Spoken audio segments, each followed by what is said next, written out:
dipersembahkan oleh Bank Syariah Mandiri.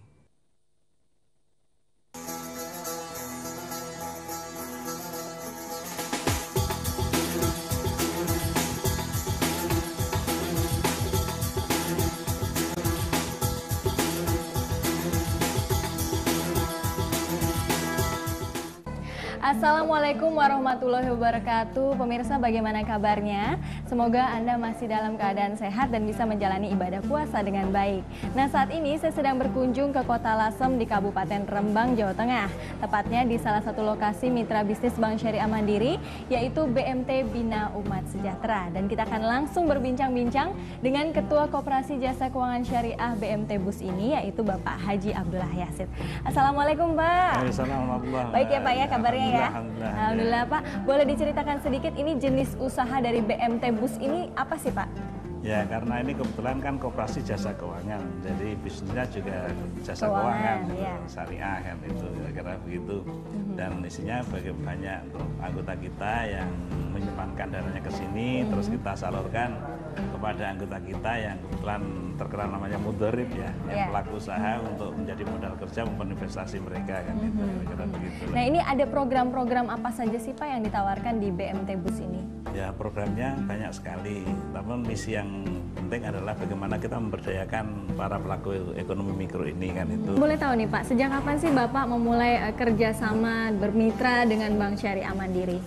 Sejak 2003 ingat saya, dan pada waktu itu masih lewat cabang Solo tuh. Dari 2003 kita pertama kali mendapat pembiayaan 1 miliar dan sampai sekarang kan itu. Sekarang kita sudah mendapatkan pembiayaan yang cukup besar. Baru terakhir aja kita baru ada peningkatan sebesar 15 miliar. Juga kita biasanya untuk peningkatan SDM kita minta kepada BSM untuk memberikan capacity building untuk pelatihan ini, pendampingan. Sampai ke pelatihan juga ya, Pak ya, program tersebut terutama di bidang risk management dan analisis itu yang bisa kita butuhkan mereka kan. Oke, luar biasa. Jadi dari segi modal dan juga pembinaan juga ya, Pak ya. Pak, kalau boleh tahu kenapa BMT BUS ini memilih sistem syariah dibanding sistem konvensional? Ya, syariah yang pertama karena kebetulan itu adalah pesan Tuhan kan itu. Yang kedua, sistem yang dipakainya itu yang pertama tidak riba. Akhirnya karena tidak riba itu bagi hasil, maka itu lebih punya daya tahan tentang resesi. Dan alhamdulillah di BUS ini punya pengalaman yang cukup unik, yaitu karena awal kita 10 November 96 itu 2 juta, sekarang sudah 300 miliar. Baik, Pak, mungkin pelaku usaha Bapak ini seperti apa saja sih, Pak? Pertama, kita 48% itu ada di perdagangan umum, ada kita masuk ke pertanian, dan ada masuk ke home industry. Dan yang baru tren naiknya itu adalah batik. Ini setelah kita mendapatkan pengakuan dari UNESCO itu kan, itu batik, dan salah satu pusat batik di Indonesia adalah Lasem, karena batik Lasem adalah punya karakteristik yang cukup istimewa karena di sana percampuran budaya Cina dan budaya lokal sini, dan nanti kami antarkan untuk ke sana. Oke, kalau gitu kita langsung mengunjungi saja ya, Pak ya, salah satu pelaku usaha tersebut ya, Pak ya. Ya, baik, Pak. Iya, mari, Pak. Ya.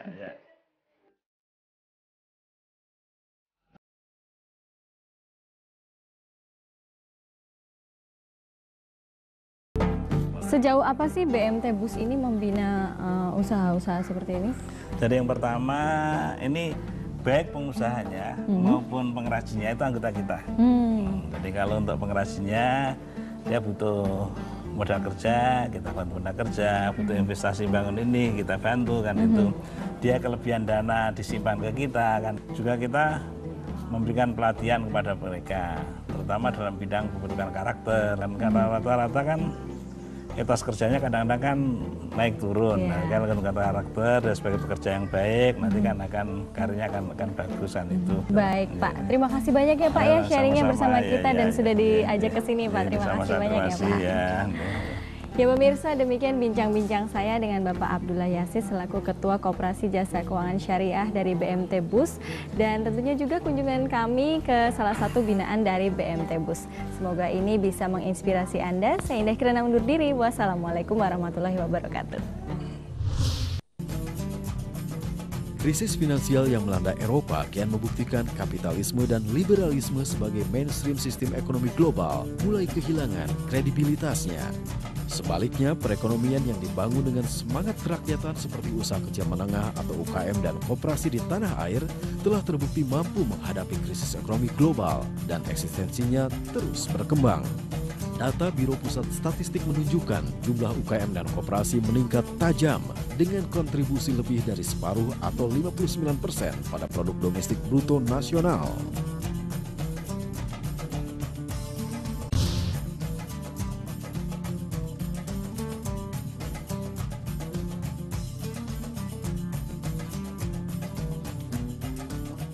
Assalamualaikum pemirsa, hari ini kita akan bincang-bincang dengan Pak Agus Muharram, Sekretaris Kementerian Koperasi dan UKM.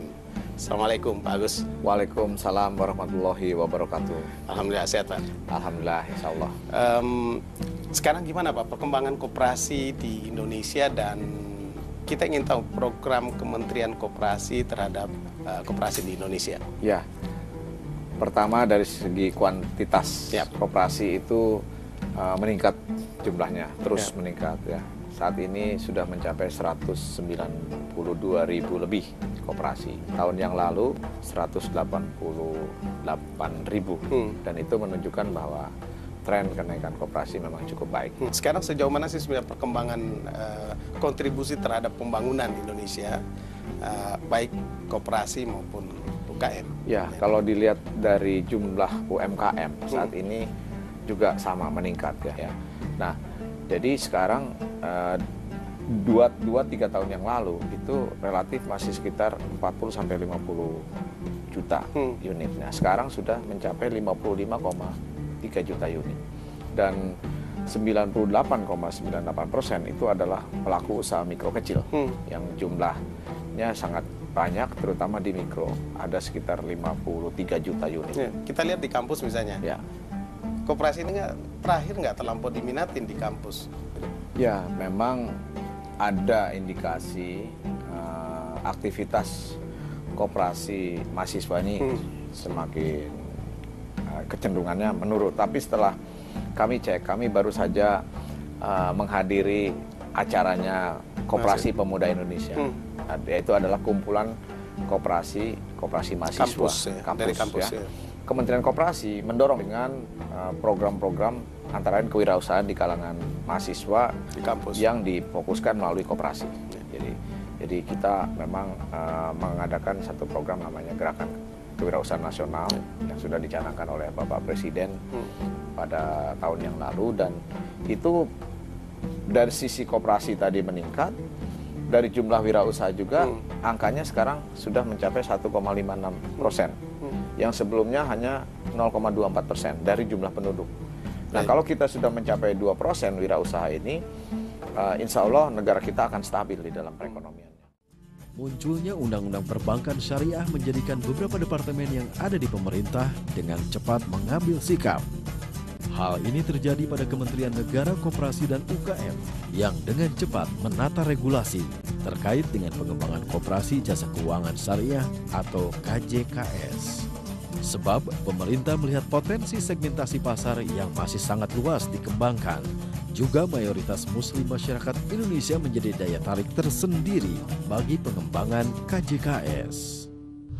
Pemirsa, kita lanjutkan lagi diskusi kita dengan Pak Agus Muharram. Tadi Bapak sempat menjelaskan tentang perkembangan koperasi dan UMKM. Dan UMKM. Nah, sekarang program dan hambatan-hambatan yang dihadapi oleh kementerian apa aja, Pak?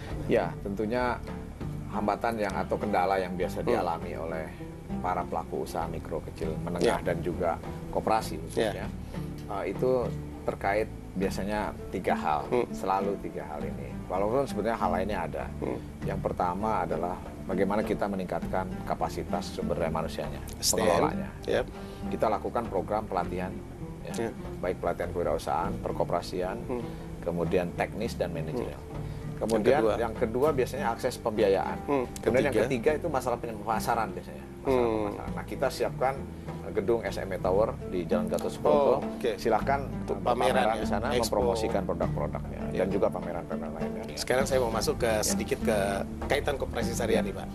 Di Kementerian Koperasi kan ada KJKS. bisa Bapak jelaskan apa sih sebenarnya KJKS itu, Pak? Ya, jadi koperasi itu selain melaksanakan fungsi atau kegiatan konvensional, juga ada yang melaksanakan kegiatan berdasarkan syariah, prinsip-prinsip syariah. Makanya kita mengeluarkan berbagai peraturan menteri yang terkait dengan bagaimana pengelolaan atau penyelenggaraan koperasi jasa keuangan syariah. Ini bisa nyatu nih Pak, konvensionalnya ada, syariahnya ada. Ada. Jadi kalau yang misalkan yang sudah ada konvensional, mereka membentuk namanya UJKS. Unit UJKS. Jasa Keuangan Syariah. Ya. Kalau KJKS, Koperasi Jasa Keuangan Syariah. Dia memang koperasi khusus. Jadi jumlahnya catatan sekarang ya, data per 30 April 2012 ini luar biasa. Jumlahnya sekarang udah mencapai 4.117 unit. 4.000? Iya, dan itu seluruh Indonesia. Jumlah anggotanya sudah mencapai lebih dari 762 ribuan. Nah, ini bukan tidak termasuk BMT yang aspek legalnya mengambil KJKS. Jadi itu, Pak.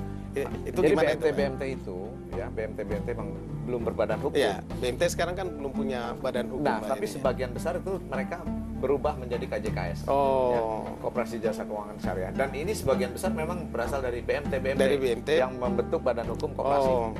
Jadi perkembangan BMT itu yang begitu cepat itu dibarengi atau sebanding lurus dengan perkembangan koperasi jasa keuangan syariah. Makanya pemerintah sekarang sedang membahas undang-undang koperasi. Jadi undang-undang koperasi sedang direvisi, mungkin tahun ini sudah selesai. Dan atas inisiatif juga bagi mereka yang lembaga-lembaga keuangan mikro yang belum berbadan hukum seperti BMT mengajukan juga. Itu juga bukan tidak mungkin nanti akan ada undang-undang lembaga keuangan mikro yang mungkin bisa ditampung di sana. Tapi ini dalam pembahasan dengan DPR. Tapi di undang-undang koperasi sendiri ada sudah ditampung. Artinya kami dari Kementerian Koperasi menghimbau kepada para pelaku BMT yang belum berbadan hukum, mari berkoperasi. Kita punya namanya program Gerakan Masyarakat Sadar Koperasi dalam sisi kelembagaan tadi. Gitu. Terakhir nih Pak, kerjasama dengan perbankan syariah, Kementerian Koperasi atau MKM selama ini sejauh mana Pak? Ya, kami bekerja sama dalam rangka mendorong koperasi-koperasi yang memang masih kekurangan modal untuk melakukan linkage program ya, antara koperasi-koperasi jasa keuangan syariah dengan bank-bank yang melaksanakan syariah sekarang. Dan mereka juga sekarang sudah mulai melakukan, bahkan sudah berjalan linkage program itu. Dan kami juga sedang mendorong daerah membentuk lembaga penjamin kredit daerah atau Jakrida ya. Dan ini sudah mulai berdiri di Jawa Timur. Nah, mereka itu skupnya provinsi ya? Provinsi ya. Jadi mereka nanti mendorong juga koperasi-koperasi syariah ini untuk melakukan kerjasama dengan bank-bank syariah setempat. Ya. Baik, terima kasih Pak Agus atas waktu yang diberikan. Terima kasih. Assalamualaikum warahmatullahi wabarakatuh. Koperasi dilihat sebagai sebuah wadah perjuangan ya bagi sekelompok orang yang memang secara ekonomi itu termarginalkan. Itu memang tidak sekuat ketika zaman Soeharto. Walaupun ketika zaman Soeharto dalam arti koperasi yang ideal juga sebenarnya tidak kuat juga. Hanya saja komitmen Pak Harto waktu itu terhadap pengembangan koperasi khususnya di desa-desa itu kuat ya. Khususnya dengan adanya keberadaan koperasi unit desa.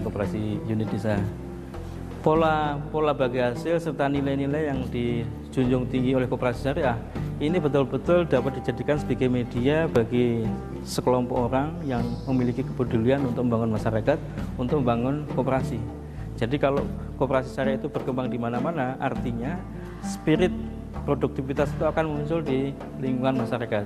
Dan gerakan ini kalau dilakukan secara bersama itu akan bisa meningkatkan posisi ekonomi masyarakat. Koperasi itu supaya berkembang karena dia memiliki konsep yang sangat jelas gitu. Dia harus melakukan suatu edukasi, ya edukasi masyarakat supaya masyarakat itu betul-betul bisa menjalankan koperasi sesuai dengan akad-akad yang memang diperbolehkan di dalam syariah. Tanpa itu sulit. Makanya tidak heran kalau pendidikan ya, itu dijadikan sebagai salah satu prinsip koperasi, yaitu pendidikan kepada anggota. Artinya untuk menjalankan koperasi dengan baik, anggota harus paham bagaimana koperasi itu bekerja dan bagaimana koperasi itu dikelola, termasuk hak dan kewajiban anggota di dalam koperasi tersebut. Assalamualaikum warahmatullahi wabarakatuh. Pemirsa, koperasi adalah soko guru perekonomian nasional.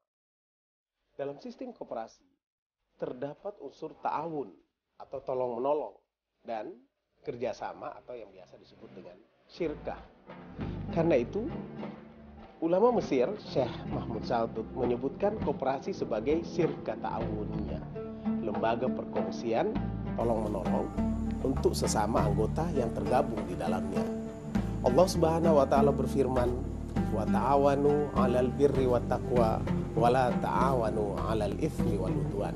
Dan tolong-menolonglah kamu dalam mengerjakan kebajikan dan takwa, dan janganlah tolong-menolong dalam berbuat dosa dan pelanggaran.